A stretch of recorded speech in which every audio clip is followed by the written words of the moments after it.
पटना में हो रही बैठक में बीजेपी के सभी विधायक शामिल हैं। मीटिंग में पहुंचे बीजेपी एमएलए लखेंद्र पासवान ने कहा कि प्रक्रिया के तहत ही नेता चुना जाएगा। किसे कौन सा पद मिलेगा ये बैठक के बाद ही तय होगा। हमारे साथ हैं बीजेपी विधायक लखेंद्र पासवान। लखेंद्र जी, आज बीजेपी विधायक दल की बैठक है, जेडीयू विधायक दल की बैठक है, क्या कुछ होना है आज? ये प्रक्रिया है विधानमंडल का गठन के पूर्व विधानमंडल का नेता चुनना। ये प्रक्रिया होती है हर पार्टी का, अन्य पार्टी का भी विधानमंडल की बैठक हो गई, नेता का चुनाव हो गया। उसी कड़ी में भारतीय जनता पार्टी की भी विधानमंडल की बैठक है। निश्चित रूप से इसमें चुनाव जो है नेता का, विधानमंडल के नेता और उपनेता का होगी, यही तो प्रक्रिया है। तो ये माना जाए कि जो नेता और उपनेता होंगे बीजेपी विधायक दल के, वही दोनों डिप्टी सीएम भी होंगे। देखिए, अभी तक का जो परंपरा रहा है वह परंपरा जो है यही रहा है, परंपरा तो यही रहा है, लेकिन ये तो तय करना पार्टी का काम है। तो दोनों डिप्टी सीएम जो पहले थे वही रहेंगे, क्या खबरें मिल रही हैं आपको? ये मैं नहीं बता सकता हूँ, क्योंकि ये बड़े लीडर का काम है।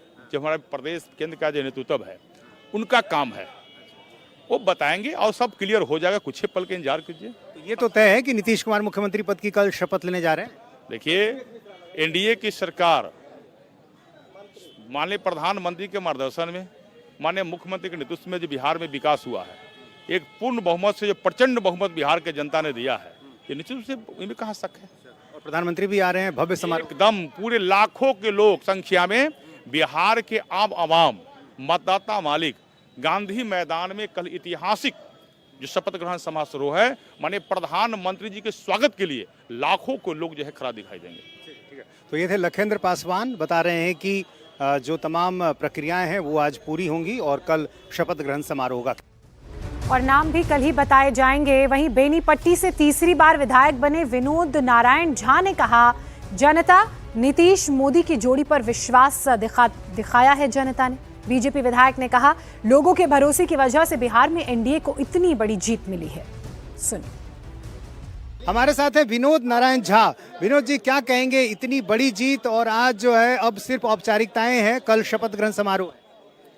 देखिए, ये जो नरेंद्र मोदी जी और नीतीश कुमार जी की जोड़ी है, बिहार की जनता ने इसको बड़ा मैंडेट दिया। उन्होंने जो काम किया डबल इंजन की सरकार ने, उसकी एक ताकत थी। हम लोग चुनाव लड़ रहे थे, जनता वोट देने के लिए आतुर थी और ये बाकी तीन दल भी जो हमारे साथ सहयोगी थे, उन सब मिलकर के एक बड़ा माहौल बना और इतनी बड़ी जीत हम लोग पाने में सफल हुए।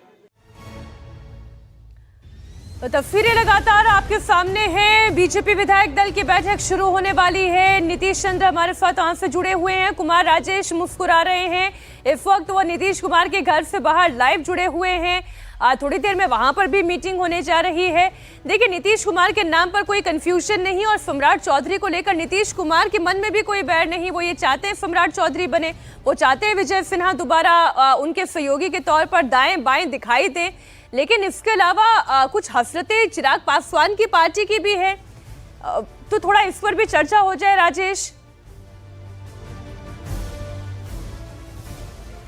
बिल्कुल है। चिराग पासवान की पार्टी के हसरतें हैं और जिस तरीके से हमने सीट के बंटवारे के दौरान निगोशिएशन देखा चिराग पासवान रूठे भी, भारतीय जनता पार्टी के नेता उन्हें मनाने गए, तो हसरतें अभी भी हैं क्योंकि उनके भी विधायकों की संख्या अच्छी खासी है। ठीक ठाक विधायक जीत के आए, 29 सीटें में से मिली थी जिसमें से 19 जीत के आए हैं, तो उनके भी हसरतें हैं। दबी जबान में ही एनडीए के बड़े नेताओं तक ये बात पहुंचाई गई कि उप मुख्यमंत्री जो है उन्हें मिलना चाहिए। हालांकि फिलहाल ऐसी कोई संभावना नजर नहीं आ रही है मीनाक्षी, लेकिन 2 से 3 मंत्री पद मिलने की संभावना है। ये एनडीए के नेता जो इन सब बातचीत के में शामिल है उनसे बात करते हुए समझ में आ रही है। सम्राट चौधरी क्या बात कर रही थी, एक बात मैं इसमें जोड़ दूं, जो इन पूरे बातचीत में जो जेडीयू के एक बड़े नेता शामिल है उनसे बातचीत हो रही थी। जब सम्राट चौधरी और विजय सिन्हा की बात हमने की कि क्या दोनों उप मुख्यमंत्री हटाए जाएंगे, विजय सिन्हा के बारे में तो उन्होंने बहुत ज्यादा नहीं कहा, लेकिन सम्राट चौधरी के बारे में कहा